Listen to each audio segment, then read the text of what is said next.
¿Alguna vez te has preguntado qué secretos oscuros se esconden tras las sonrisas de quienes más amas? En la Puebla de 1939, mientras los invitados disfrutan del exquisito guiso servido en un banquete de bodas, Carmela Vázquez sonríe mecánicamente, ocultando un horror inimaginable, la verdadera procedencia de la carne que todos devoran con deleite.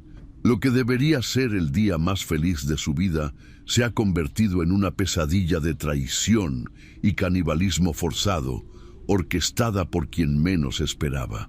Esta historia podría cambiar para siempre la forma en que miras a tu propia familia y lo que serías capaz de hacer por sobrevivir. Acompáñeme y descubra la historia completa. El cielo de Puebla se teñía de naranja mientras el sol comenzaba a ocultarse tras las montañas. Las calles adoquinadas del centro histórico, testigos silenciosos de siglos de historia, ahora presenciaban los preparativos de lo que sería la boda más comentada del año. Corría el año 1939 y México atravesaba una época de transición entre las heridas aún abiertas de la revolución y la promesa de un futuro próspero. Carmela Vázquez, hija única de don Francisco Vázquez, uno de los hacendados más ricos de la región, estaba a punto de casarse con Ernesto Gutiérrez, hijo de una familia de comerciantes respetados, pero de posición económica considerablemente menor. Un matrimonio que muchos consideraban desigual, pero que don Francisco había aceptado tras meses de súplicas de su adorada hija. La mansión de los Vázquez, una imponente construcción colonial de piedra con balcones de hierro forjado y un patio interior adornado con una fuente de talavera, bullía de actividad. Sirvientes corrían de un lado a otro, mientras el aroma de los platillos tradicionales poblanos inundaba cada rincón. «Teresa, asegúrate de que las flores estén frescas para mañana». La voz de doña Soledad, madre de Carmela, resonaba por los pasillos. Era una mujer severa, de porte elegante y mirada fría. «Y dile a Juana que quiero revisar el mole una vez más. Todo debe ser perfecto». En la cocina, Juana, la cocinera que había servido a la familia por más de 30 años, mezclaba con dedicación los ingredientes del mole poblano que sería el platillo principal del banquete de bodas. Sus manos arrugadas trabajaban con la precisión de quien ha perfeccionado un arte a lo largo de décadas. «Doña Juana, mi padre aún no ha regresado». Carmela había entrado silenciosamente a la cocina. Su rostro reflejaba preocupación. A sus 21 años, era una joven de extraordinaria belleza, con ojos grandes y oscuros que contrastaban con su piel clara. Salió ayer por la tarde a Cholula y prometió volver anoche. Juana levantó la mirada del metate donde molía las especias. «No se preocupe, niña. Su padre es un hombre ocupado. Seguramente tuvo que atender algún asunto urgente. Pero la boda es mañana». La voz de Carmela tembló ligeramente. «Y estará aquí, como siempre ha estado en cada momento importante de su vida». Juana le dedicó una sonrisa tranquilizadora, aunque en su interior sentía un inexplicable desasosiego. Mientras tanto, en el estudio de la mansión, Ernesto esperaba nervioso. Había sido citado por doña Soledad, algo inusual, considerando que la mujer apenas le dirigía la palabra. El joven de 25 años, de complexión delgada pero fuerte, resultado de años de trabajo en el comercio familiar, observaba los retratos familiares que adornaban las paredes. Todos mostraban a los Vázquez con expresiones severas, como si sonreír fuera un signo de debilidad. La puerta se abrió y doña Soledad entró con paso firme. «Ernesto», dijo sin preámbulos, «necesito hablar contigo sobre un asunto delicado». El joven se puso de pie inmediatamente. «Por supuesto, señora». «Como sabes, mi marido aún no ha regresado de su viaje». La mujer se sentó en el sillón de cuero tras el escritorio, el lugar que normalmente ocupaba don Francisco. «Y hay rumores preocupantes». Ernesto frunció el ceño. «¿Qué clase de rumores, no, señora?» Se dice que mi esposo ha tenido contacto con los Garza. El apellido fue pronunciado con evidente desprecio. Una familia con la que tenemos viejas rencillas por tierras. Asuntos que vienen desde la época de la Revolución. Carmela me ha hablado de ellos, respondió Ernesto con cautela. Lo que Carmela no sabe es que hace un año el primogénito de los Garza fue encontrado muerto en circunstancias sospechosas, y muchos en el pueblo señalan a Francisco. La mujer encendió un cigarrillo con manos que intentaban, sin éxito, no temblar. Los Garza juraron venganza. Un escalofrío recorrió la espalda de Ernesto. ¿Cree que le han hecho daño a don Francisco? No lo sé. Doña Soledad exhaló una bocanada de humo. Pero la boda debe realizarse mañana, con o sin él. No podemos dar pie a más habladurías. Ya es bastante malo que mi hija se case con... Se detuvo, como si de repente fuera consciente de con quién hablaba. Con alguien como yo, completó Ernesto con amargura. No me malinterpretes. He aceptado este matrimonio por la felicidad de mi hija, pero no puedo negar que esperaba para ella un partido más ventajoso. La mujer apagó el cigarrillo a medio consumir. En cualquier caso, necesito que vayas a Cholula. Francisco se hospedaba en la casa de nuestro primo, Vicente Ordóñez. Averigua si sigue allí o si alguien sabe de su paradero. Ernesto asintió, sintiendo el peso de la responsabilidad. Saldré de inmediato. Mientras Ernesto se preparaba para el viaje, Carmela recorría inquieta los pasillos de la mansión. La ausencia de su padre la atormentaba más de lo que dejaba ver. Don Francisco, a pesar de su carácter estricto, siempre había sido un padre cariñoso. La idea de casarse sin su presencia le resultaba insoportable. Sus pasos la llevaron hasta el sótano de la casa, un lugar frío y húmedo donde se almacenaban vinos y conservas. Algo la había atraído allí, una intuición inexplicable. La única luz provenía de una pequeña ventana cerca del techo que dejaba entrar los últimos rayos del atardecer. Entre las sombras, Carmela distinguió una figura familiar. «¿Javier?», llamó con voz temblorosa. El jardinero de la casa se sobresaltó, dejando caer algo que produjo un ruido metálico al golpear el suelo. «Señorita Carmela, me asustó», dijo recogiendo apresuradamente lo que parecía ser un cuchillo de carnicero. «¿Qué haces aquí abajo?», preguntó ella, súbitamente alerta. «Doña Soledad me pidió que buscara unas botellas de vino especial para el banquete», respondió él con una sonrisa que no alcanzó sus ojos.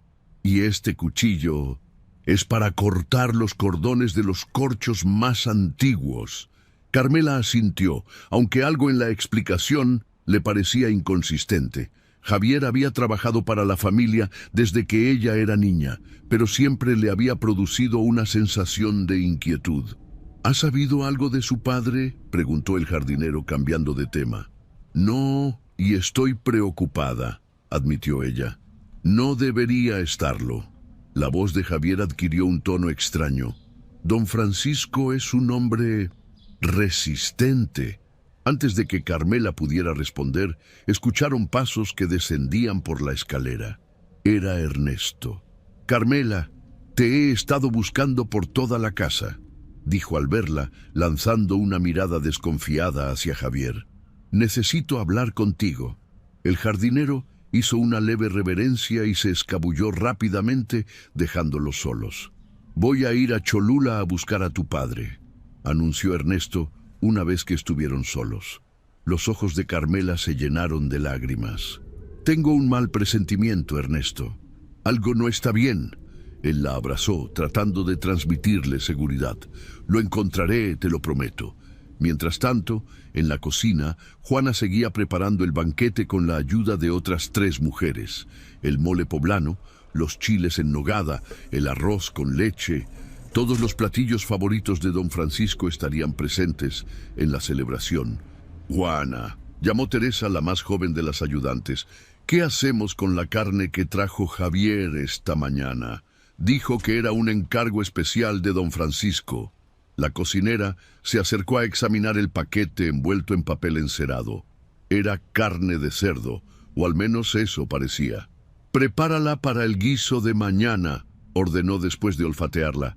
«Parece fresca, aunque tiene un olor peculiar». Teresa asintió y comenzó a cortar la carne en trozos pequeños. «Es extraño que don Francisco encargara esto y luego no regresara, ¿no cree?» «No hagas preguntas, niña», la reprendió Juana. «En esta casa es mejor no saber demasiado». La noche caía sobre Puebla cuando Ernesto partió hacia Cholula. Las estrellas comenzaban a aparecer en el cielo despejado, pero su brillo parecía opacado por una extraña bruma que había descendido sobre la ciudad. El aire se sentía pesado, cargado de presagios. En la mansión Vázquez, doña Soledad convocó a una reunión urgente con los sirvientes. Su rostro, normalmente impasible, mostraba signos de tensión. «Mañana será un día crucial para esta familia», anunció con voz firme. «La boda se llevará a cabo según lo planeado. Si alguien pregunta por don Francisco, dirán que está indispuesto pero presente. ¿Entendido?» Los sirvientes asintieron en silencio, intercambiando miradas confusas. Todos, menos Javier, quien mantenía la vista fija en el suelo con una leve sonrisa en los labios. «Y una cosa más», añadió doña Soledad. «Nadie, absolutamente nadie, debe entrar al despacho de mi marido hasta después de la ceremonia. Yo misma lo he cerrado con llave». Cuando la reunión terminó, Carmela se acercó a su madre. «¿Por qué has cerrado el despacho de papá?», preguntó directamente. «Hay documentos importantes allí, relacionados con la dote y los acuerdos matrimoniales», respondió doña Soledad con frialdad. «Tu padre me pidió que nadie los tocara hasta su regreso». «¿Y si no regresa a tiempo?». La bofetada resonó en el silencio de la sala. «No vuelvas a decir eso», siseó doña Soledad. «Tu padre estará aquí, de una forma u otra». Carmela, con la mejilla ardiendo y los ojos llenos de lágrimas contenidas, se retiró a su habitación, pero no pudo conciliar el sueño. Las palabras de su madre, ese «de una forma u otra», resonaban en su mente como una terrible premonición. A medianoche, incapaz de permanecer en cama, decidió buscar la llave del despacho. Conocía a su madre lo suficiente como para saber que la guardaría en su habitación, probablemente en el pequeño cofre de joyas que mantenía bajo llave en su tocador. Con pasos silenciosos, Carmela se deslizó hasta la habitación de sus padres. Como esperaba, su madre dormía profundamente, ayudada por el láudano que tomaba cada noche para conciliar el sueño. El cofre no fue difícil de encontrar, ni tampoco abrirlo con una de sus horquillas. Entre collares de perlas y anillos de diamantes, encontró una pequeña llave de hierro que reconoció como la del despacho. Con el corazón latiendo aceleradamente, Carmela se dirigió al estudio de su padre. La mansión dormía, sumida en un silencio inquietante, solo interrumpido por el ocasional crujido de la madera antigua. La llave giró suavemente en la cerradura y la puerta se abrió sin hacer ruido.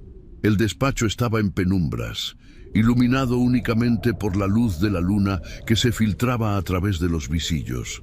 Carmela encendió una pequeña lámpara de aceite y comenzó a examinar el escritorio de su padre. Todo parecía en orden. Los documentos perfectamente apilados, la pluma en su lugar, el tintero cerrado. Nada que indicara una salida apresurada o forzada. Estaba a punto de rendirse cuando notó algo. El tapete persa bajo el escritorio estaba ligeramente desplazado, como si alguien lo hubiera movido recientemente. Con esfuerzo, apartó el pesado mueble y levantó el tapete. Lo que vio la dejó paralizada. Una mancha oscura, inconfundiblemente sangre, se extendía sobre las tablas del suelo. Y junto a ella, un botón de oro que Carmela reconoció inmediatamente. Pertenecía a la chaqueta favorita de su padre, un regalo que ella misma le había hecho en su último cumpleaños. Un ruido a sus espaldas la hizo volverse bruscamente. En el umbral de la puerta estaba Javier, con el mismo cuchillo que había visto en el sótano. «No debería estar aquí, señorita Carmela», dijo con voz extrañamente serena. Algunas verdades es mejor no conocerlas, especialmente la noche antes de su boda. Carmela retrocedió hasta chocar con el escritorio. ¿Qué le has hecho a mi padre? Su voz era apenas un susurro. La sonrisa de Javier se ensanchó, revelando dientes amarillentos. Yo solo sigo órdenes, señorita, y las órdenes fueron claras. Don Francisco no debía impedir esta boda. ¿Órdenes de quién?, exigió Carmela, aunque en su corazón ya conocía la respuesta. ¿De quién más podría ser? Javier avanzó lentamente hacia ella. Su madre ha trabajado muy duro para asegurar esta alianza. La familia necesita el dinero que los Gutiérrez invertirán en las haciendas. Don Francisco comenzaba a tener dudas sobre el carácter de su futuro yerno. Ernesto no tiene nada que ver con esto, protestó Carmela, buscando desesperadamente una vía de escape. Oh, pero sí tiene que ver. Javier jugueteaba con el cuchillo. Su querido Ernesto no es el joven honrado que usted cree. Tiene deudas, muchas deudas de juego, y estaba dispuesto a cualquier cosa por el dinero de su padre. Carmela negó con la cabeza, incapaz de creer lo que escuchaba. Mientes. Ernesto me ama. Tal vez la ame, concedió Javier con un encogimiento de hombros. Pero ama más al dinero. Por eso aceptó el trato de su madre, casarse con usted a cambio de saldar sus deudas y recibir una generosa mensualidad. Las lágrimas comenzaron a correr por las mejillas de Carmela. ¿Y mi padre? ¿Qué ha pasado con él? Javier miró significativamente hacia el suelo manchado de sangre. Don Francisco descubrió el plan. Iba a cancelar la boda. No podíamos permitirlo. ¿Lo mataste? La pregunta salió como un sollozo ahogado. Digamos que don Francisco contribuirá al banquete de mañana de una manera muy especial. La risa de Javier hizo que a Carmela se le helara la sangre. La carne que traje esta mañana era un encargo muy especial. En efecto, el horror de la realización golpeó a Carmela como un puño físico. Se dobló sobre sí misma, sintiendo que iba a vomitar. Todos disfrutarán del guiso mañana, continuó Javier con macabra satisfacción. Incluso usted, señorita Carmela, será nuestra pequeña broma privada. Eres un monstruo, logró articular ella entre arcadas. No, señorita, solo soy un sirviente leal que sabe guardar secretos. Javier se acercó aún más, hasta que Carmela pudo oler su aliento fétido. Y ahora tiene dos opciones. Vuelve a su habitación y se prepara para su boda mañana, fingiendo que esta conversación nunca ocurrió, o el filo del cuchillo brilló a la luz de la lámpara. ¿O qué?, desafió Carmela, recuperando algo de su coraje. O se reúne con su padre, completó Javier, y el guiso de mañana tendrá un sabor aún más familiar. En ese momento, un ruido en el pasillo distrajo al jardinero. Carmela aprovechó la oportunidad para empujarlo con todas sus fuerzas. Javier trastabilló y cayó, golpeándose la cabeza contra el borde del escritorio. Sin mirar atrás, Carmela corrió hacia la puerta. Tenía que escapar.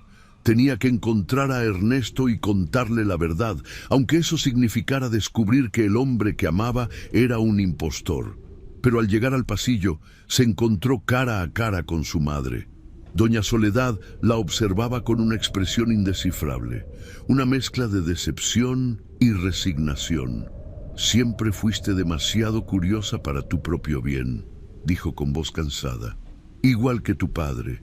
Tú lo sabías, acusó Carmela, retrocediendo instintivamente. Sabías lo que Javier iba a hacer, lo que ya había hecho, corrigió doña Soledad. Y sí, lo sabía. Fue necesario, Carmela. Esta familia está al borde de la ruina. El matrimonio con los Gutiérrez es nuestra única salvación. ¿A costa de la vida de papá? ¿A costa de convertirme en la esposa de un hombre que solo me quiere por dinero? A veces hay que hacer sacrificios por el bien mayor, respondió su madre con frialdad. Tu padre no lo entendía, pero tú debes entenderlo. Eres mi hija, después de todo. No, Carmela negó con vehemencia. No soy como tú, nunca seré como tú. Doña Soledad suspiró profundamente. Es una lástima que pienses así, Realmente esperaba que pudiera ser razonable.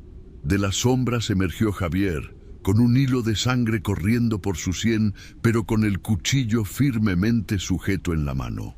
«Lo siento, niña», dijo doña Soledad mientras Javier se acercaba, «pero la boda debe realizarse mañana y tú estarás presente, de una forma u otra». El amanecer llegó a Puebla con una neblina espesa que envolvía la ciudad como un sudario. Los primeros rayos de sol apenas lograban filtrarse, creando un resplandor difuso que daba a las calles un aspecto fantasmal. Era el día de la boda, y la mansión Vázquez se preparaba para recibir a los invitados más distinguidos de la sociedad poblana. En su habitación, Carmela permanecía sentada frente al espejo mientras Teresa peinaba su largo cabello negro. La joven novia tenía la mirada perdida y el rostro pálido como la cera. Un cardenal se asomaba en su sien, hábilmente disimulado con polvos y colorete. «Está muy callada, señorita», comentó Teresa con preocupación. «Es normal estar nerviosa el día de la boda, pero usted parece ausente». Carmela no respondió. Sus ojos, antes vivos y brillantes, ahora parecían dos pozos vacíos. La noche anterior había cambiado algo fundamental en ella. Después del encuentro con Javier y su madre, todo se había vuelto borroso. Recordaba gritos, forcejeos, un golpe en la cabeza y luego oscuridad. Había despertado en su cama al amanecer con doña Soledad sentada a su lado. «Ha tenido un accidente, querida», le había dicho su madre con falsa dulzura. «Te desmayaste y te golpeaste la cabeza. Pero no te preocupes, hoy es tu gran día y todo saldrá perfectamente». El mensaje implícito era claro. No habría escapatoria.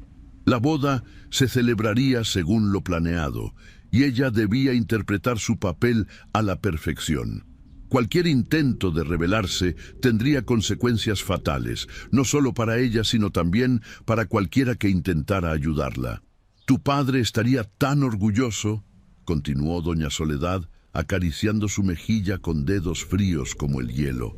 «Es una lástima que siga indispuesto y no pueda acompañarte al altar, pero estará presente en el banquete, de cierta manera». Esas últimas palabras habían provocado en Carmela una arcada que apenas logró contener. La idea de que los invitados, ella misma incluida, pudieran estar comiendo, no, era demasiado horrible para contemplarlo. «El vestido está listo, señorita», anunció Teresa, interrumpiendo sus sombríos pensamientos. «Su madre lo ha mandado planchar 3 veces para que esté perfecto.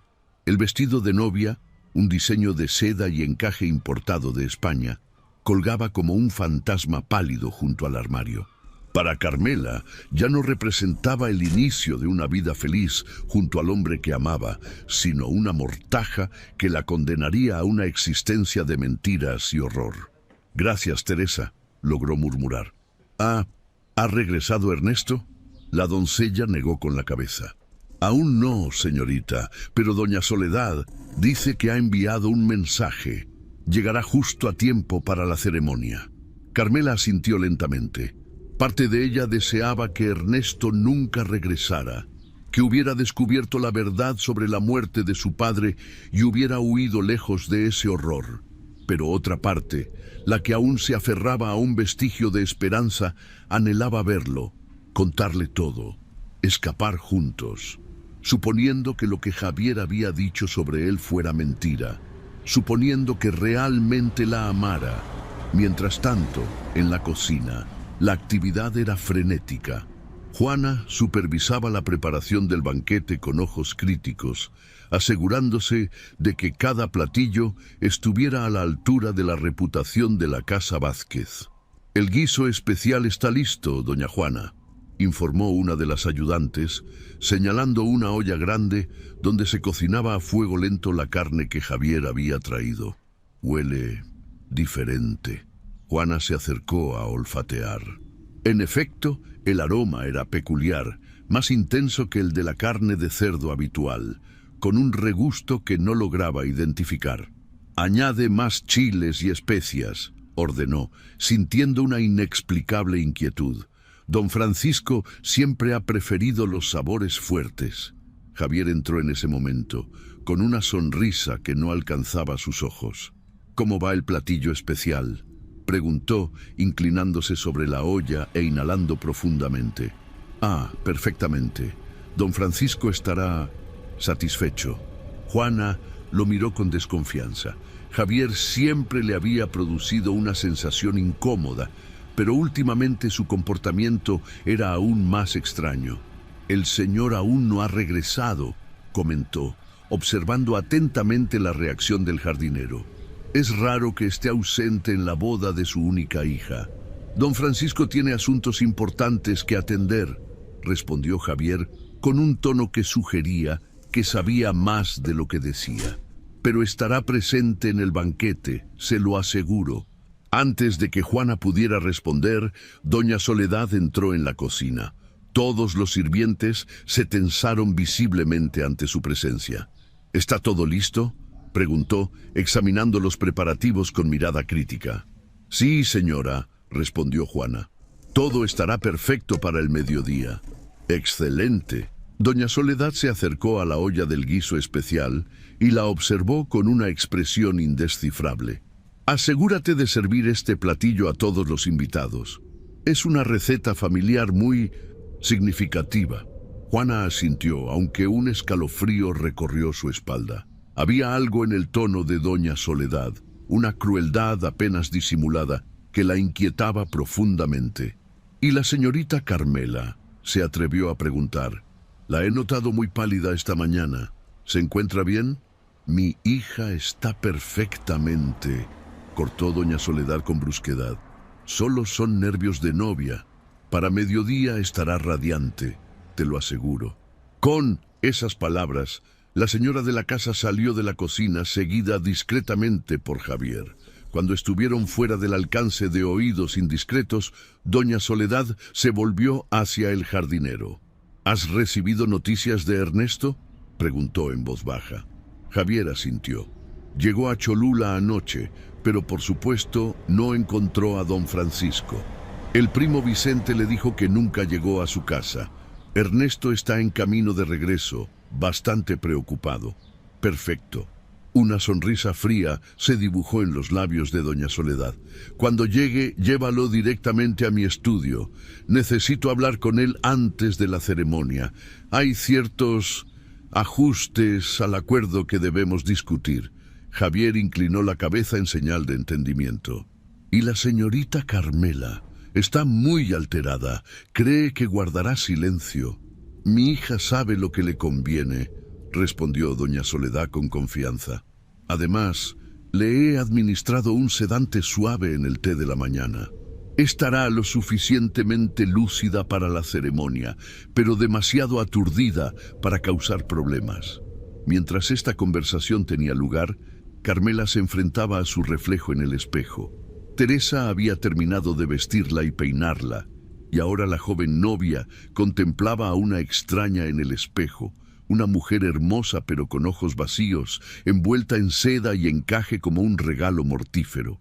«Se ve hermosa, señorita», comentó Teresa, ajustando el velo. «Teresa», murmuró Carmela, consciente de que podría ser su última oportunidad, «necesito que me hagas un favor. Es muy importante». La doncella la miró con curiosidad. «Por supuesto, señorita, lo que usted pida. Cuando veas a Ernesto, antes de la ceremonia, dile que necesito hablar con él en privado. Es urgente. Dile que es sobre mi padre». Teresa pareció dudar. «Doña Soledad ha dado instrucciones de que nadie debe hablar con el novio antes de la boda. Dice que trae mala suerte». «Por favor, Teresa», insistió Carmela, tomando las manos de la joven sirvienta, «te lo suplico, mi vida depende de ello». Algo en la intensidad de su mirada debió convencer a Teresa, porque finalmente asintió. «Lo intentaré, señorita, pero no puedo prometer nada».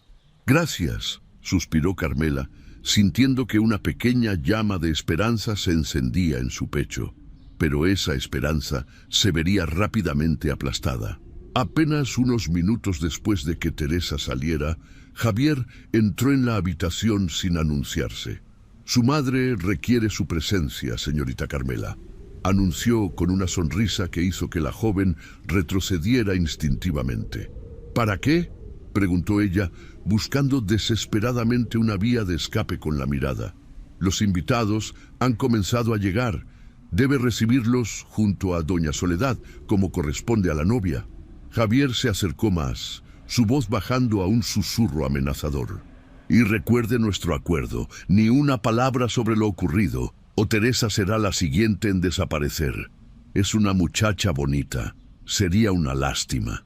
El color abandonó por completo el rostro de Carmela. No era solo su vida la que estaba en juego, sino también la de quienes intentaran ayudarla. Con pasos temblorosos, siguió a Javier fuera de la habitación. El pasillo parecía estirarse interminablemente ante ella, como el camino hacia un cadalso. En el vestíbulo principal, doña Soledad recibía a los primeros invitados con una sonrisa perfectamente ensayada. Al ver a su hija, su sonrisa se ensanchó, aunque sus ojos permanecieron fríos como el acero. «Aquí está la novia», anunció con orgullo teatral. «No está radiante. El vestido era de mi madre, adaptado por las mejores modistas de México». Los invitados, miembros de la alta sociedad poblana, se deshicieron en elogios y felicitaciones. Nadie pareció notar la rigidez de la sonrisa de Carmela, ni el vacío en su mirada. Para ellos, era simplemente una novia nerviosa en el día más importante de su vida. «¿Y don Francisco?», preguntó uno de los invitados, un antiguo socio comercial. «¿No se une a la recepción? Mi marido está ligeramente indispuesto», respondió doña Soledad sin perder la compostura. «Nada grave, solo un pequeño malestar estomacal. Estará presente en el banquete, no se preocupen». Carmela sintió que la bilis subía por su garganta ante la mención del banquete. ¿Cómo podía su madre hablar con tanta naturalidad de servir carne humana a sus invitados? ¿Cómo podía ella misma permanecer en silencio, cómplice de tal atrocidad? Pero el miedo la paralizaba. Miedo por su propia vida, sí, pero sobre todo por las de los inocentes que serían sacrificados si ella hablaba. Teresa, las otras doncellas, quizás incluso la vieja Juana, todos eran rehenes del macabro plan de su madre. Los minutos se arrastraban con una lentitud agónica. Cada saludo, cada cumplido, cada pregunta sobre su padre era como un cuchillo que se hundía más profundamente en el corazón de Carmela. Finalmente, cuando el vestíbulo estaba ya lleno de invitados y el reloj se acercaba a las 11, hubo un revuelo en la entrada. Ernesto había llegado. El joven entró apresuradamente, con signos evidentes de cansancio tras el viaje a Cholula. Sus ojos buscaron inmediatamente a Carmela entre la multitud, y cuando la encontró, la mirada que le dirigió estuvo llena de... ¿qué? ¿Preocupación? ¿Culpa? ¿Amor? Carmela ya no sabía qué creer. Doña Soledad interceptó a Ernesto antes de que pudiera acercarse a su prometida. «Qué bueno que has llegado», dijo con una sonrisa tensa. «Necesitamos hablar en privado antes de la ceremonia. Hay algunos detalles que ajustar». Sin esperar respuesta, la mujer lo tomó del brazo y lo condujo hacia su estudio. Javier, que había permanecido cerca de Carmela como una sombra vigilante, los siguió discretamente. La joven vio cómo se alejaban, sintiendo que su última esperanza se desvanecía. Si lo que Javier le había contado era cierto, si Ernesto realmente estaba involucrado en el complot, entonces no había salvación para ella. «Señorita Carmela», la voz de Teresa la sobresaltó. La doncella se había acercado sin que lo notara. «He intentado hablar con su prometido, pero su madre se lo ha llevado. Lo siento». «No es tu culpa», respondió Carmela con resignación. «Gracias por intentarlo». Mientras tanto, en el estudio de doña Soledad, una conversación crucial tenía lugar. Ernesto, visiblemente nervioso, se enfrentaba a la madre de su prometida. «No entiendo qué está pasando», decía, pasándose una mano por el cabello con gesto angustiado. «Don Francisco nunca llegó a Cholula. Nadie sabe dónde está. Y usted actúa como si nada ocurriera». ¿Qué me está ocultando? Doña Soledad lo miró fijamente, evaluándolo. Finalmente, pareció llegar a una decisión. Siéntate, Ernesto. Lo que voy a decirte cambiará el curso de esta boda y de tu vida. El joven obedeció, intuyendo que estaba a punto de entrar en aguas peligrosas. Mi marido está muerto, anunció doña Soledad con una frialdad que heló la sangre de Ernesto. Y su carne será servida hoy en el banquete de bodas. Ernesto se puso de pie de un salto, el horror reflejado en su rostro. ¿Qué? ¿Está usted loca? Siéntate, ordenó ella, y algo en su tono hizo que Ernesto obedeciera mecánicamente. No estoy loca. Estoy salvando el patrimonio familiar y asegurando el futuro de mi hija. Francisco iba a cancelar la boda. Descubrió tus deudas de juego, tus tratos con usureros, tu verdadero interés en nuestra fortuna. El color abandonó el rostro de Ernesto. ¿Cómo? ¿Cómo lo supe? Yo fui quien se lo contó. Doña Soledad sonrió ante la expresión de desconcierto del joven. Pero a diferencia de mi marido, yo entiendo que los matrimonios son alianzas estratégicas, no uniones románticas. Tu necesidad de dinero y la necesidad de nuestra familia de un heredero varón fuerte hacen de este matrimonio una operación perfectamente razonable. Pero matar a don Francisco, servir su carne a los invitados, eso es monstruoso. Es práctico, corrigió doña Soledad. Mi marido se interpuso en el camino de nuestro acuerdo. Además, los Garza llevan tiempo buscando venganza por la muerte de su primogénito, una muerte que, debo añadir, Francisco planeó meticulosamente. Cuando encuentren el cuerpo decapitado de mi esposo en los terrenos de su hacienda, asumirán que han consumado su venganza y ese asunto quedará cerrado. Ernesto la miraba con una mezcla de horror y fascinación. ¿Y Carmela? ¿Ella sabe? Mi hija tuvo la desfortuna de descubrir parte de la verdad anoche, admitió doña Soledad.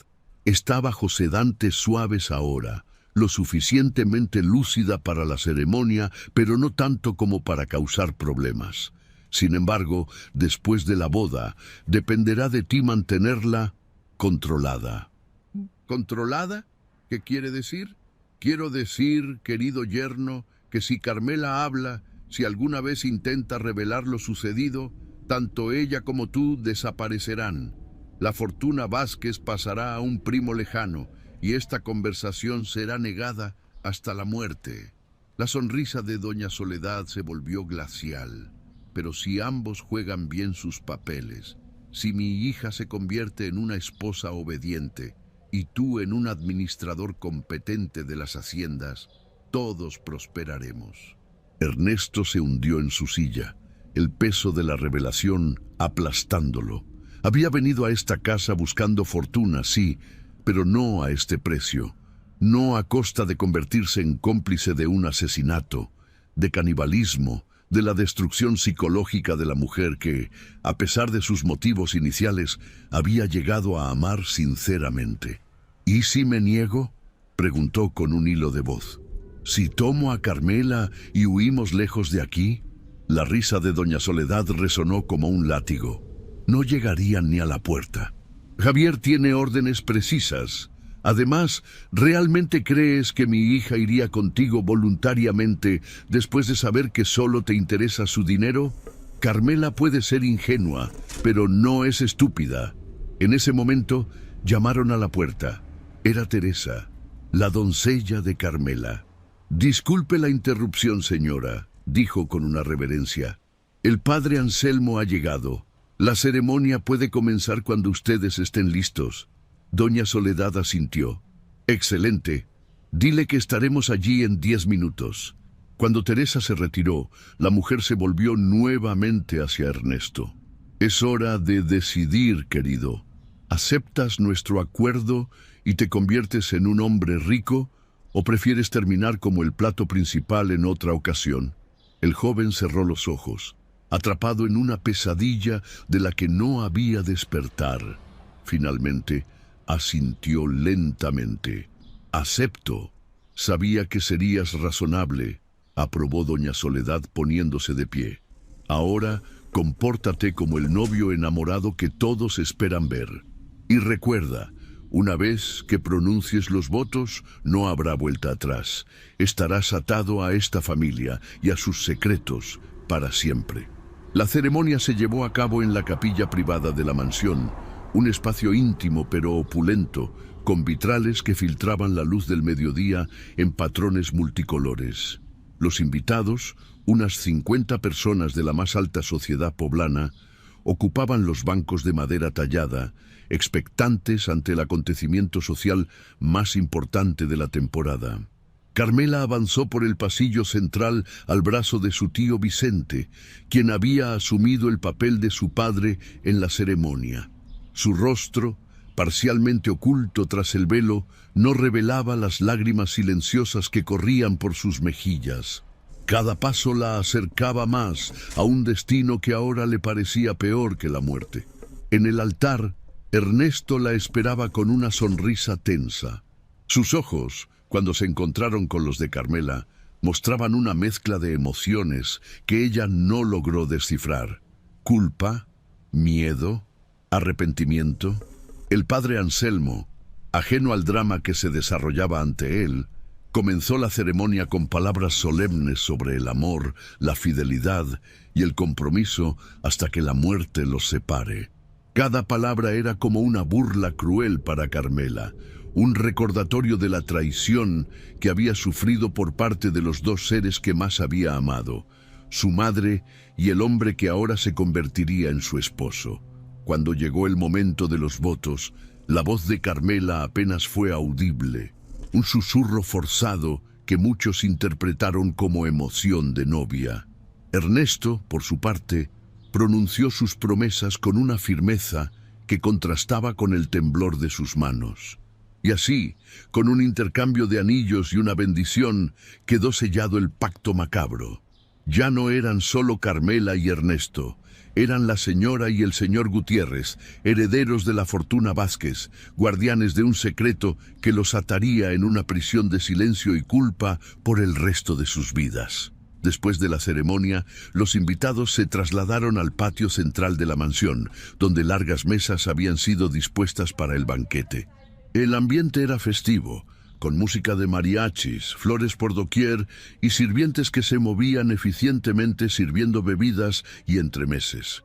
En la mesa principal, los recién casados ocupaban el centro, flanqueados por doña Soledad a un lado y el tío Vicente al otro. El lugar que debería haber ocupado don Francisco permanecía vacío, un recordatorio constante para Carmela del horror que estaba a punto de desarrollarse. Juana y su equipo comenzaron a servir los platos principales, chiles en nogada, arroz con leche y el famoso mole poblano. Finalmente llegó el momento del guiso especial, el plato que doña Soledad había insistido en que todos probaran.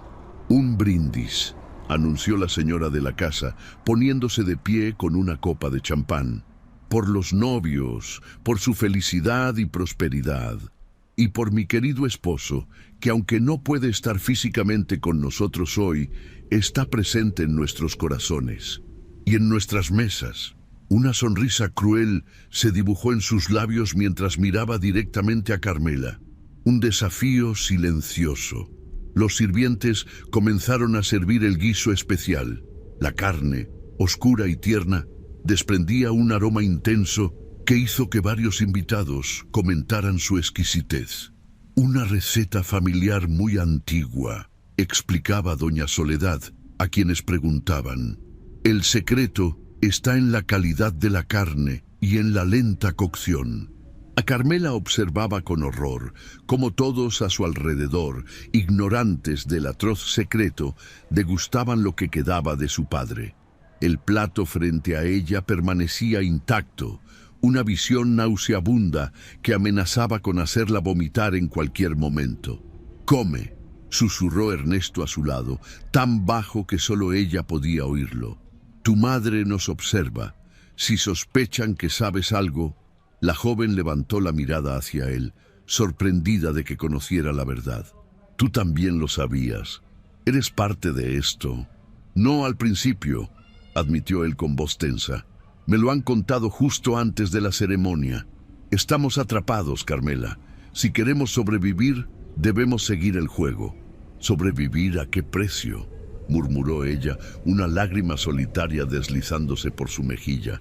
¿Comiendo a mi propio padre? ¿Viviendo con su asesina?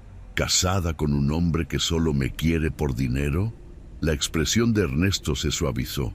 No todo fue mentira, Carmela. Mis sentimientos por ti son reales, aunque no lo creas ahora. Y te juro que encontraré una salida a esta pesadilla. Pero por ahora debemos sobrevivir. Con mano temblorosa, Carmela tomó su tenedor y pinchó un pequeño trozo del guiso. Lo acercó a sus labios, sintiendo que cada fibra de su ser se rebelaba contra el acto.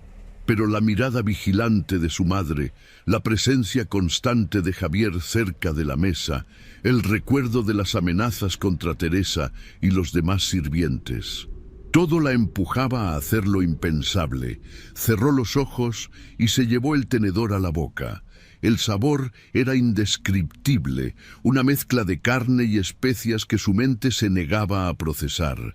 Masticó mecánicamente, sintiendo que cada movimiento de su mandíbula la convertía en algo menos humano, en una cómplice del horror. Cuando tragó, fue como si una parte de su alma muriera con ese bocado. Ya no era la inocente Carmela Vázquez. Era una mujer que había comido carne humana, que había participado en un ritual caníbal, que había traicionado a su propio padre en la forma más atroz imaginable. Y lo peor era que, a su alrededor, todos seguían comiendo con deleite, ajenos a la monstruosidad que estaban cometiendo. La música seguía sonando, las risas continuaban, las felicitaciones no cesaban. Un banquete de boda normal, excepto por el terrible secreto que solo 3 personas en la mesa conocían. «Delicioso, ¿verdad?», comentó doña Soledad desde el otro lado de la mesa, sus ojos fijos en su hija, disfrutando de su tormento. «Tu padre siempre tuvo buen gusto». Carmela sintió que iba a desmayarse. El mundo comenzó a girar a su alrededor, los sonidos se volvieron distantes, las imágenes borrosas. Lo último que vio antes de que la oscuridad la reclamara fue la sonrisa satisfecha de su madre y el rostro preocupado de Ernesto inclinándose sobre ella. La luna llena se alzaba sobre Puebla, bañando las calles empedradas con una luz plateada y fantasmal. Habían pasado 3 semanas desde la boda, 3 semanas de pesadilla para Carmela. Ahora la señora Gutiérrez, encerrada en lo que debería haber sido su hogar feliz, vivía como una prisionera, vigilada constantemente por su madre y por Javier, quien parecía haberse convertido en la sombra de doña Soledad. Esa noche, Carmela observaba la ciudad desde el balcón de su habitación. Ernesto dormía, o al menos fingía hacerlo. Su matrimonio, consumado solo por las apariencias, era una fachada vacía. Compartían la cama pero no el calor, las palabras pero no la verdad, la vida pero no el amor. Desde el día del banquete, Carmela había entrado en un estado de apatía del que apenas comenzaba a emerger. La idea de haber comido carne humana, de haber participado involuntariamente en el canibalismo de su propio padre, la había sumido en un pozo de horror del que parecía imposible escapar. Pero esta noche algo había cambiado. Un destello de determinación había surgido en su interior, una chispa de la antigua Carmela que se negaba a morir. Ya no podía seguir siendo una víctima pasiva. Tenía que actuar, tenía que encontrar una manera de exponer la verdad, de hacer justicia por su padre, o al menos de escapar de esa casa de horrores. Un ruido detrás de ella la sobresaltó. Ernesto se había levantado y la observaba desde la puerta del balcón. «No puedes dormir», dijo él. No era una pregunta. Carmela negó con la cabeza. «Cada vez que cierro los ojos lo veo. Veo a mi padre. Imagino su cuerpo desmembrado, cocinado». Ernesto se acercó a ella, manteniendo una distancia prudente. En las 3 semanas de matrimonio había aprendido a respetar el espacio de Carmela, a no forzar una intimidad que ella claramente rechazaba. No fue tu culpa, murmuró. Fuiste una víctima, igual que tu padre. ¿Y tú?, preguntó ella, mirándolo directamente. ¿También fuiste una víctima o un cómplice voluntario? Ernesto suspiró profundamente. Sabes que nunca quise que las cosas llegaran a este punto. Sí, me casé contigo por interés, lo admito. Mis deudas de juego me estaban asfixiando y tu familia representaba una salida, pero jamás imaginé esto. Y sin embargo, aquí estás, señaló Carmela con amargura, disfrutando de la fortuna Vázquez, viviendo en nuestra casa, actuando como si nada hubiera pasado. ¿Crees que disfruto esto? La voz de Ernesto se elevó ligeramente antes de que se controlara. Estoy tan atrapado como tú. Tu madre nos tiene a ambos agarrados por el cuello. Un paso en falso y acabamos como don Francisco. Carmela se estremeció ante la mención de su padre. Debe haber una manera de escapar, de denunciarla. ¿Y quién nos creería? Ernesto se pasó una mano por el cabello con gesto desesperado. No hay pruebas.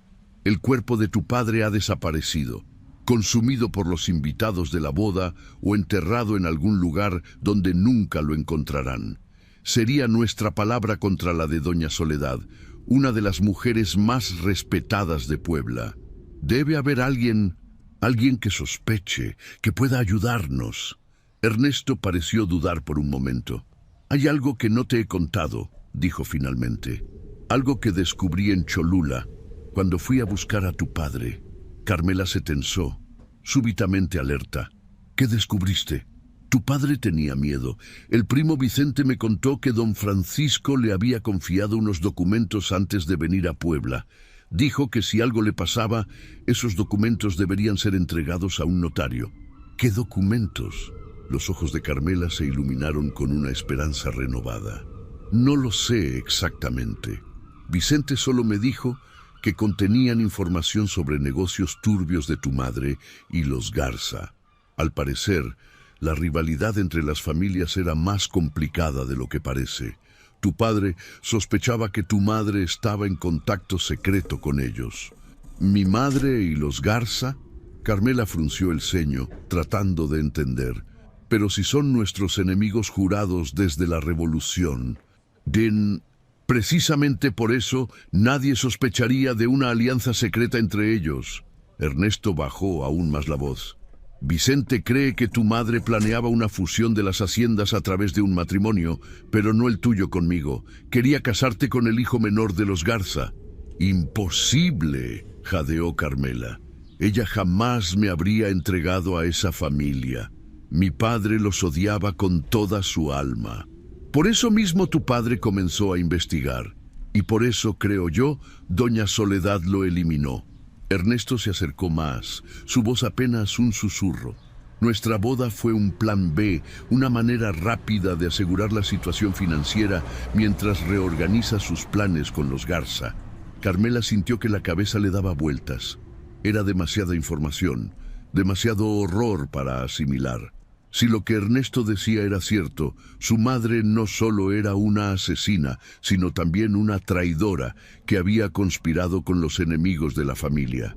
¿Dónde están esos documentos ahora?, preguntó finalmente. Vicente los mantiene escondidos. Teme por su vida. Me dijo que solo los entregaría si tú misma se lo pedías, en persona. Ernesto tomó las manos de Carmela entre las suyas, un gesto de intimidad que ella sorprendentemente no rechazó.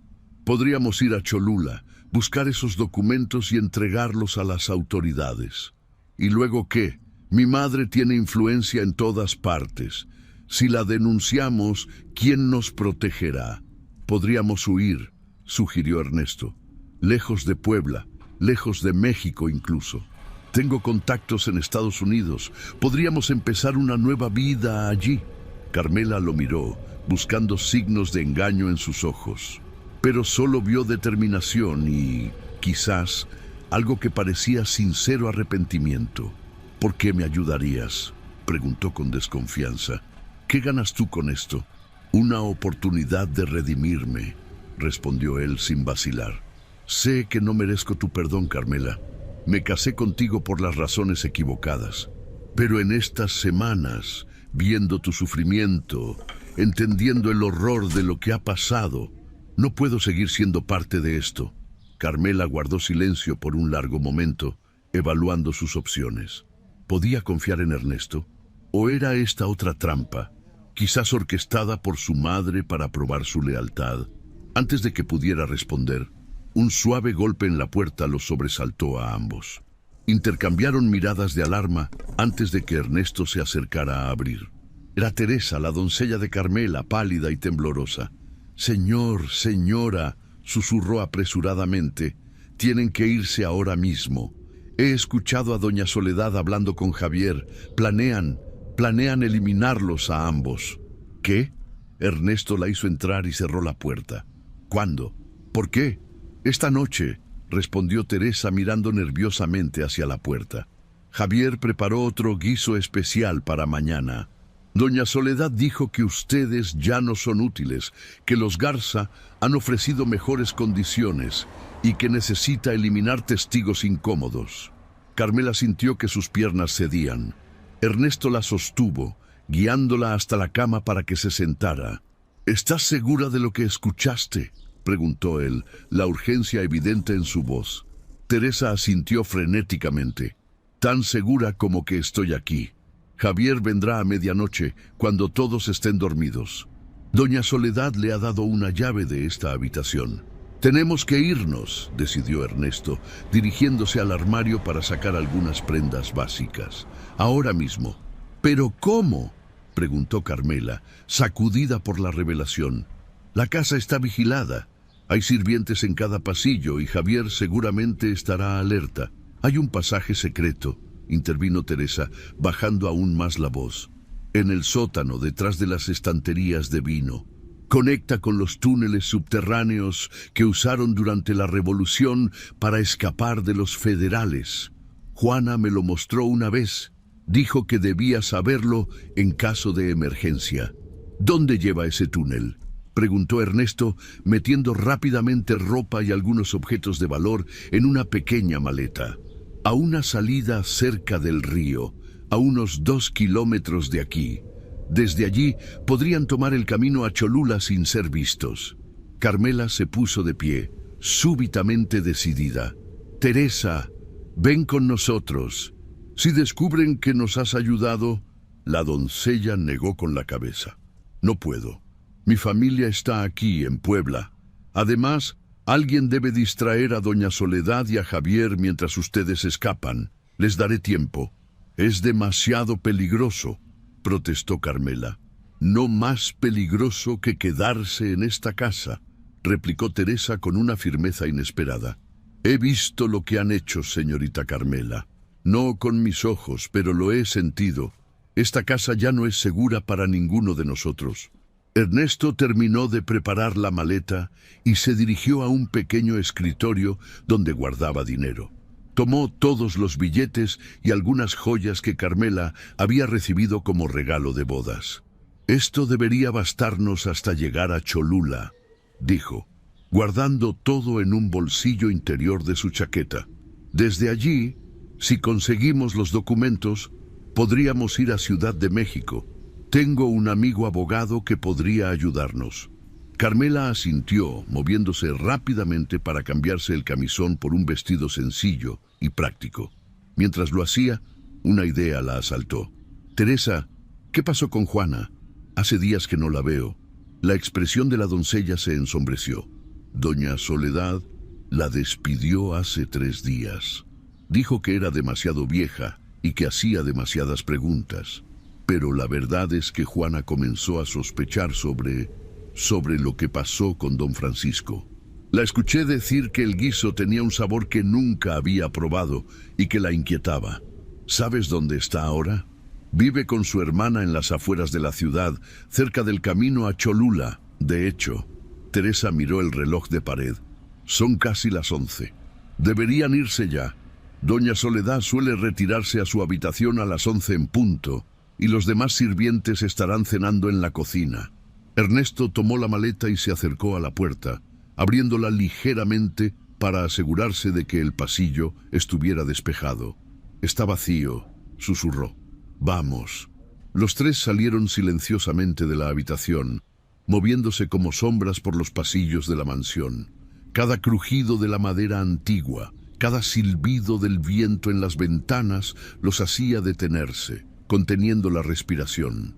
Finalmente llegaron al sótano, un espacio frío y húmedo, iluminado apenas por una lámpara de aceite que Teresa había encendido al entrar. Allí, señaló la doncella hacia un rincón donde grandes estanterías contenían botellas polvorientas. Detrás de la estantería del centro hay una puerta disimulada. Se abre presionando el ladrillo suelto que está en la base. Ernesto se acercó a la estantería indicada y encontró el ladrillo.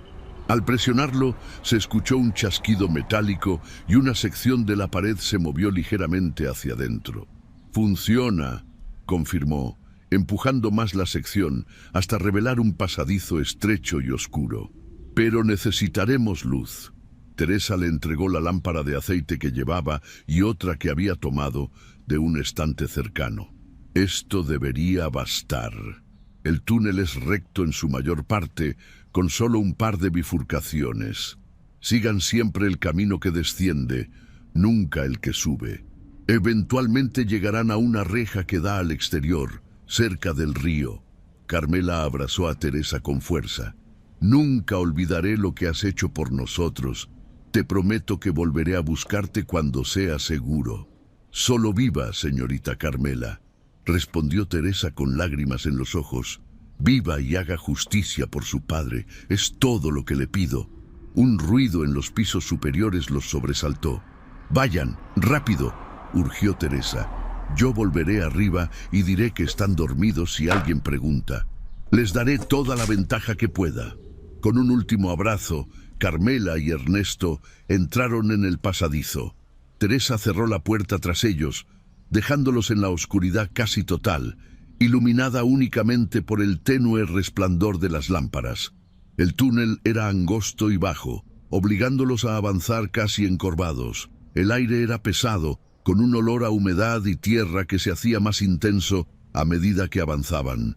«Ten cuidado con el suelo», advirtió Ernesto, sosteniendo la lámpara en alto. «Está resbaladizo». Carmela asintió, concentrándose en cada paso. Su mente bullía con todo lo ocurrido. La traición de su madre, el asesinato de su padre, el macabro banquete y ahora esta huida desesperada para salvar sus vidas.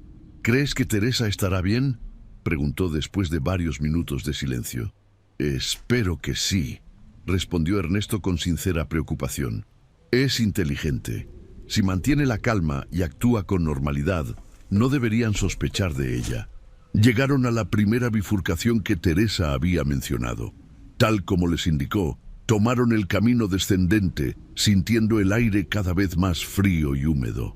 «Estos túneles deben haber sido construidos hace décadas», comentó Ernesto, observando las paredes de piedra. «Quizás durante la época de Porfirio Díaz. Mi abuelo los mandó construir», explicó Carmela. «Mi padre me contaba historias sobre cómo la familia sobrevivió a los años más violentos de la revolución gracias a ellos. Nunca pensé que yo misma tendría que usarlos para escapar de mi propia madre». El silencio que siguió estaba cargado de dolor y traición. Continuaron avanzando, con el único sonido de sus pasos resonando contra las paredes de piedra. Tras lo que pareció una eternidad, llegaron a la segunda bifurcación. Nuevamente tomaron el camino que descendía, notando que el suelo ahora estaba parcialmente inundado con agua que les llegaba a los tobillos. «El río debe estar cerca», murmuró Ernesto alzando más la lámpara. «Mira, allí adelante se ve una luz». En efecto, un tenue resplandor plateado se filtraba a través de lo que parecía ser una reja. Al acercarse, vieron que era la salida. Una puerta de hierro forjado cubierta de musgo y óxido que daba a la orilla del río. Ernesto se adelantó y empujó la reja, que se dio con un chirrido metálico que sonó ensordecedor en el silencio de la noche. Salieron a la ribera del río, donde la luna llena iluminaba un paisaje desolado de piedras y arbustos raquíticos. «Lo logramos», suspiró Carmela, respirando profundamente el aire fresco de la noche. «¿Hacia dónde ahora?» «Juana», decidió Ernesto. «Si Teresa dijo la verdad, su casa está cerca del camino a Cholula. Podríamos buscar refugio allí esta noche y continuar al amanecer». Carmela asintió, reconociendo la sensatez del plan. Apagaron las lámparas para no llamar la atención y comenzaron a caminar siguiendo la orilla del río, manteniéndose lejos del camino principal donde podrían ser vistos. La noche era clara pero fría, y Carmela agradeció haber tomado un chal antes de salir. El silencio entre ellos ya no era incómodo, sino cómplice. El silencio de dos personas, unidas por el peligro y un objetivo común. «¿Crees que los documentos de mi padre realmente existan?», preguntó Carmela después de un rato. «Vicente no tenía razón para mentirme», respondió Ernesto. «Estaba genuinamente preocupado por don Francisco. Dijo que los documentos contenían información sobre negocios ilegales, apropiación de tierras durante la Revolución, incluso posibles asesinatos». «Mi padre no era un santo», admitió Carmela con tristeza, «pero tenía límites, líneas que no cruzaba. Mi madre, en cambio...» «Tu madre es una mujer calculadora», completó Ernesto. «Para ella, los fines justifican los medios, cualquier medio». Continuaron caminando en silencio, cada uno sumido en sus pensamientos. Tras aproximadamente una hora, divisaron a lo lejos un grupo de casas humildes en las afueras de la ciudad. «Debe ser allí donde vive Juana», señaló Ernesto, reduciendo el paso para observar mejor. Teresa dijo que estaba con su hermana. Se acercaron con cautela, atentos a cualquier señal de peligro. La mayoría de las casas estaban a oscuras, sus habitantes ya dormidos a esa hora de la noche. Solo una tenía una tenue luz que se filtraba por las rendijas de las ventanas. «Vamos», decidió Carmela, dirigiéndose hacia la casa iluminada. «Siento que es ella». Llamaron suavemente a la puerta, conscientes de que un ruido excesivo podría alertar a los vecinos. Tras unos momentos de tensa espera, la puerta se abrió ligeramente y el rostro arrugado de Juana apareció en la rendija. Sus ojos se abrieron como platos al reconocer a Carmela. «Niña, ¿qué hace aquí a estas horas?» «Juana», la voz de Carmela se quebró con emoción. «Necesitamos tu ayuda. Estamos en peligro». La anciana abrió más la puerta, observando rápidamente los alrededores antes de hacerlos pasar. El interior de la casa era modesto pero limpio, iluminado por varias velas. Una mujer mayor, evidentemente la hermana de Juana, dormitaba en un sillón junto al fuego. «Siéntense», ordenó Juana, cerrando bien la puerta y asegurándola con un pestillo. «¿Qué ha pasado? ¿Por qué están aquí en medio de la noche?» Entre ambos, Carmela y Ernesto relataron todo lo ocurrido. El asesinato de don Francisco, el macabro banquete, las amenazas, la conspiración con los Garza y finalmente el plan de doña Soledad para eliminarlos esa misma noche. Juana los escuchó con una expresión que pasó del horror a la confirmación sombría. «Lo sospechaba», dijo finalmente. «Ese guiso, había algo extraño en él. La textura, el sabor, no era cerdo ni ningún animal que hubiera cocinado antes. Y cuando vi a Javier salir del despacho de don Francisco con manchas de sangre en las mangas...» «¿Por qué no dijiste nada?», preguntó Carmela sin reproche en su voz, solo curiosidad. «Porque tenía miedo, niña. Su madre... Siempre supe que era una mujer dura, pero en los últimos años se había vuelto algo más, algo cruel». Juana bajó la voz. «Cuando comencé a hacer preguntas, cuando mencioné que la carne del guiso me parecía extraña, vi algo en sus ojos, algo que me heló la sangre. Al día siguiente me despidió, después de 30 años de servicio. Hiciste bien en no enfrentarla», dijo Ernesto. «Probablemente te habría matado también». ¿Y ahora qué harán?, preguntó Juana, mirándolos alternativamente. Iremos a Cholula, explicó Carmela. El primo Vicente tiene documentos que mi padre dejó, pruebas de los crímenes de mi madre. Si logramos recuperarlos, quizás podamos hacer justicia. Juana asintió lentamente. No pueden quedarse aquí mucho tiempo. Si doña Soledad descubre su ausencia, este será uno de los primeros lugares donde buscarán. Conozco sus métodos. Solo necesitamos descansar unas horas, dijo Ernesto. Partiremos al amanecer. Si pudieras darnos algo de comida para el camino. Por supuesto, respondió la anciana, levantándose con dificultad.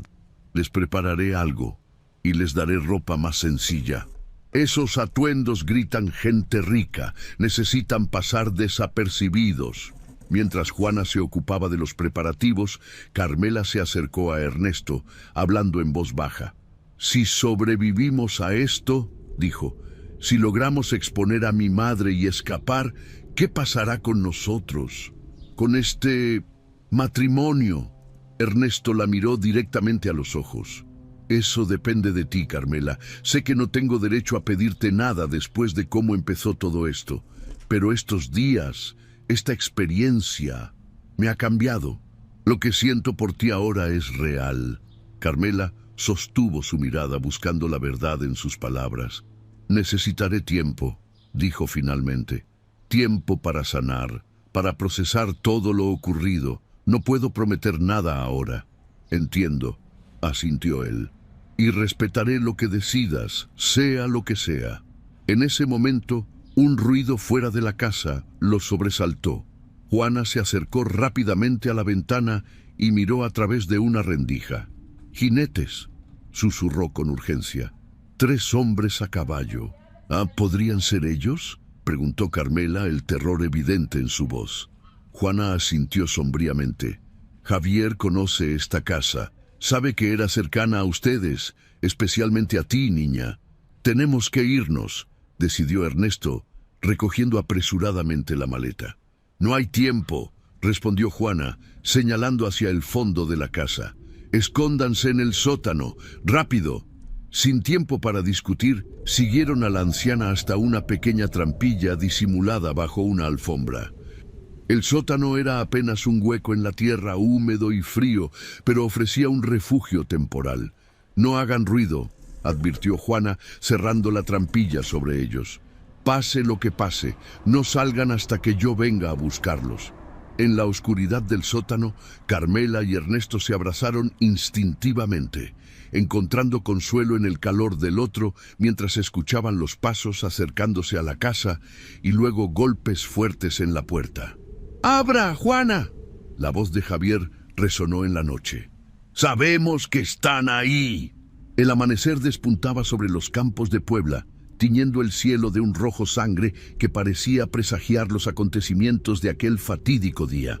En la pequeña casa a las afueras de la ciudad, Carmela y Ernesto emergían del sótano donde habían permanecido escondidos durante las horas más oscuras de la noche.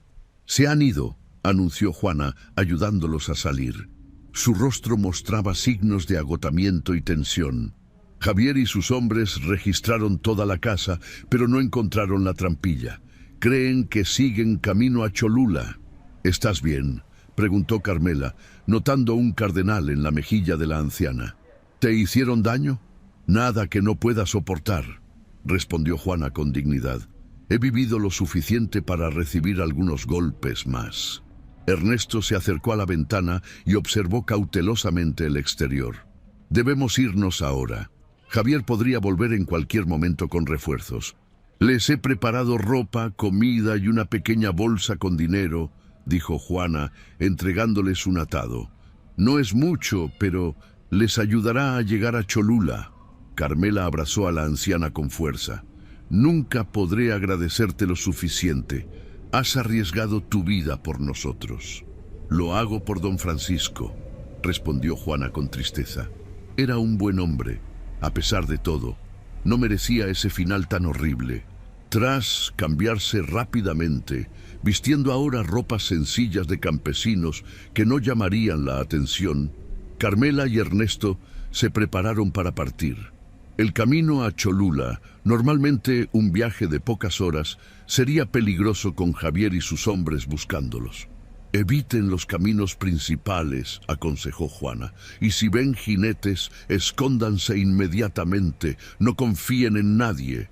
Con estas advertencias y un último abrazo, la pareja salió por la puerta trasera de la casa, dirigiéndose hacia los campos de maíz que se extendían hasta donde alcanzaba la vista. El plan era rodear la ciudad y tomar luego el camino a Cholula, solo cuando estuvieran a una distancia segura. Caminaron en silencio, atentos a cualquier sonido que pudiera indicar peligro. La tensión entre ellos había disminuido, transformándose en una complicidad nacida de la necesidad mutua de supervivencia. ¿Crees que encontraremos esos documentos?, preguntó Carmela tras varias horas de camino. El sol ya estaba alto en el cielo y el calor comenzaba a hacerse sentir. Si existen, los encontraremos, respondió Ernesto con determinación. Y si no, buscaremos otra manera de hacer justicia. Justo cuando bordeaban una pequeña arboleda, el sonido de cascos de caballos los alertó. Sin necesidad de palabras, ambos se lanzaron al suelo, ocultándose entre los arbustos. 3 jinetes pasaron a pocos metros de ellos, y Carmela reconoció a Javier liderando el grupo. Hablaban animadamente, convencidos de que sus presas iban por delante en el camino a Cholula. Cuando los jinetes se alejaron, continuaron su marcha con renovada urgencia. El tiempo jugaba en su contra. Si llegaban a Cholula y encontraban los documentos, aún tendrían que decidir cómo usarlos para incriminar a doña Soledad sin ponerse ellos mismos en peligro. Al atardecer, divisaron a lo lejos las inconfundibles pirámides de Cholula, con la iglesia colonial construida en su cima. Habían logrado evitar los caminos principales y a los hombres de Javier, pero estaban exhaustos y hambrientos. La casa de Vicente está en las afueras del pueblo, indicó Carmela, cerca del mercado principal. Entraron en Cholula cuando las primeras sombras de la noche comenzaban a caer, mezclándose con los campesinos que regresaban de sus labores. Nadie prestó atención a la pareja vestida con ropas sencillas, con el polvo del camino cubriendo sus rostros. La casa de Vicente Ordóñez era una construcción modesta, comparada con la mansión Vázquez, pero aún revelaba la posición acomodada de su dueño. Llamaron a la puerta con cierta aprensión, conscientes de que podrían estar exponiendo a Vicente al mismo peligro que ellos enfrentaban. Un sirviente abrió, observándolos con desconfianza. ¿Qué desean? Necesitamos hablar con don Vicente, respondió Ernesto. Dígale que somos familiares de Puebla. El sirviente los hizo esperar en el vestíbulo mientras iba a buscar a su patrón. Minutos después, Vicente apareció, reconociendo inmediatamente a Carmela a pesar de sus ropas humildes y su aspecto desaliñado. ¡Carmela! ¡Ernesto!, exclamó, genuinamente sorprendido. ¿Qué hacen aquí y en estas condiciones? Tío Vicente. Carmela se adelantó, la urgencia evidente en su voz. Estamos en grave peligro. Mi madre, ella mató a mi padre y ahora quiere eliminarnos a nosotros también.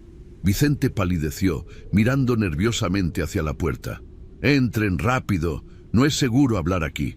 Los condujo a su despacho privado, una habitación pequeña pero elegante, con estanterías repletas de libros y un escritorio de caoba. Tras cerrar la puerta con llave, se volvió hacia ellos. Lo temía, confesó con voz grave, cuando Francisco no regresó, cuando me enteré de la boda realizada sin él, sabía que algo terrible había ocurrido.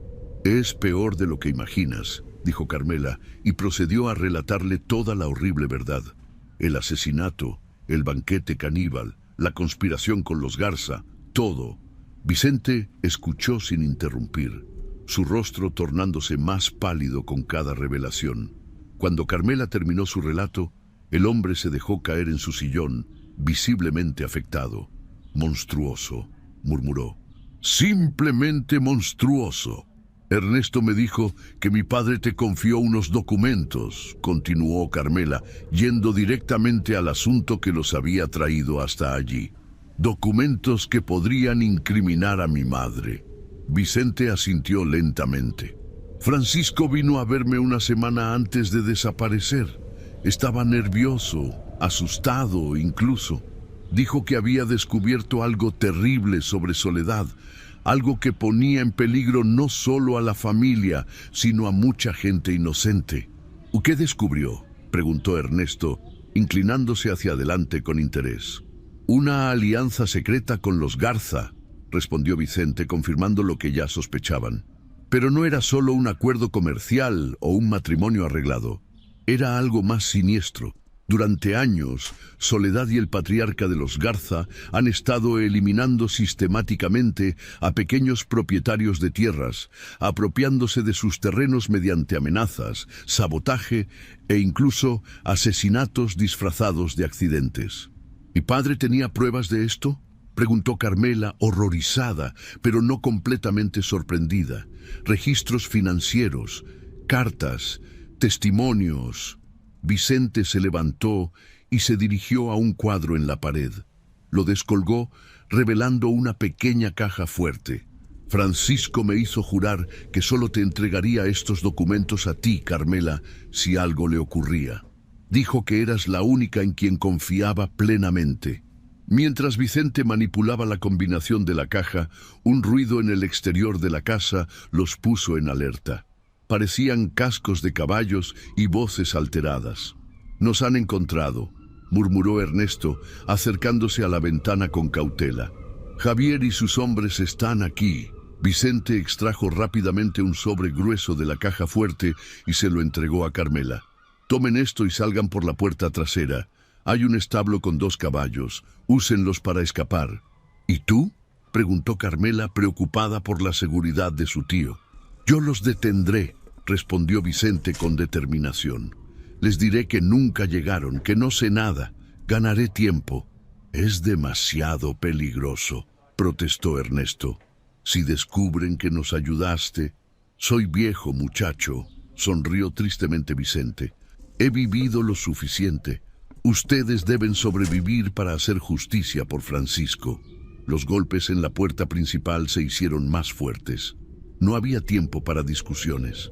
Con el sobre firmemente sujeto, Carmela y Ernesto siguieron a Vicente hasta la cocina y de allí al patio trasero. «Ciudad de México», aconsejó Vicente mientras les indicaba el camino al establo. «Busquen al juez Ramírez. Era amigo de su padre, Carmela. Él sabrá qué hacer con esos documentos». Con un último abrazo apresurado, se separaron. Vicente regresó a la casa para enfrentar a los intrusos, mientras Carmela y Ernesto corrían hacia el establo. Los caballos, afortunadamente ya ensillados, relincharon nerviosamente cuando entraron. Ernesto ayudó a Carmela a montar y luego subió al segundo animal. Sin mirar atrás, cabalgaron hacia la parte posterior de la propiedad, donde una pequeña puerta en el muro daba acceso a un camino rural. Apenas habían salido cuando escucharon gritos y un disparo proveniente de la casa.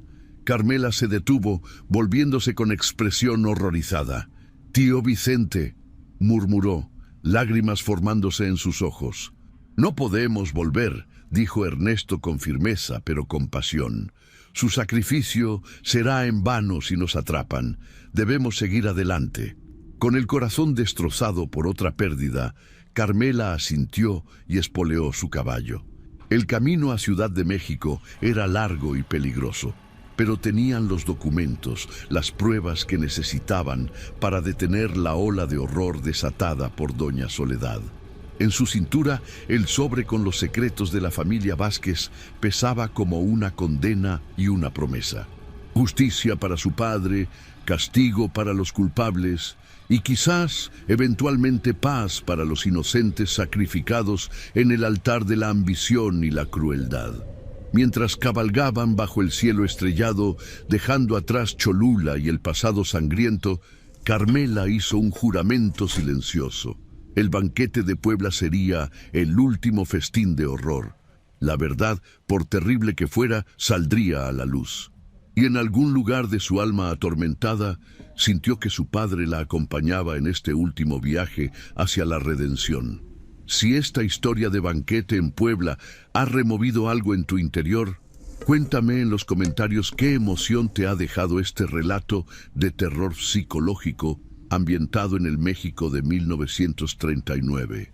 Terror, asco, incredulidad.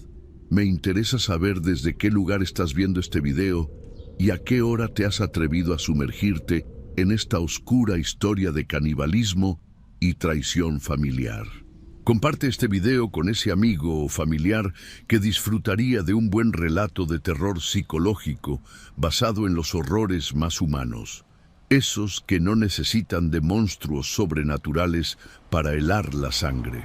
No olvides suscribirte para más historias que exploran los abismos de la mente humana y darle like si crees que merezco seguir compartiendo estas pesadillas.